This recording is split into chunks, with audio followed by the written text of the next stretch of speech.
So today again we are going to talk about doing it. Today we are talking about creating, or should we say teaching. So something weird happens when you teach or create. Now I'm using creation as an example, like content creation. I mean, you don't have to, honestly, you don't have to wait till you are very good at doing something before you start doing it. You don't have to wait for a perfect time.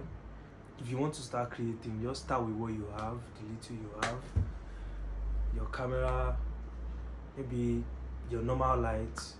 You don't have to wait for those fancy lights before you start creating. So I'm going to cite an example. When I was in university, right, I have a friend actually. So we are very close. So we used to go for night classes, and sometimes when he does not understand something, he comes to me and wants me to explain. So I mean, it got to a point I started teaching.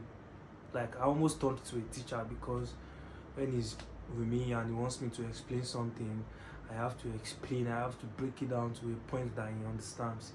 So I mean, it was happening. It was happening almost every time.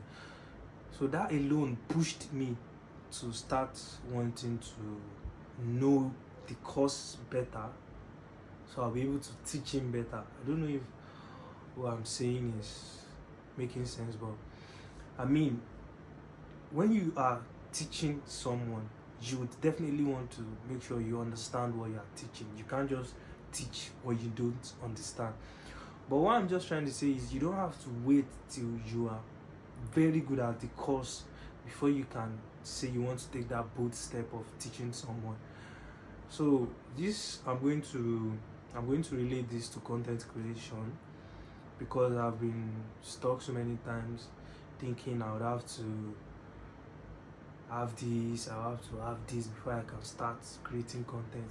So I start after reading some books and seeing some podcasts, many stuff. So I realized that you don't honestly have to wait till you are ready. You don't have to wait till you are good at it before you can start. Just learn. I mean, just know the basics. Just know the basics, then you can start. You don't have to wait to start from the expert level. Nah, start from small, build from it, and before you know, you are a pro. So I'm just saying the purpose of today's video is creating alone makes you know a lot of things.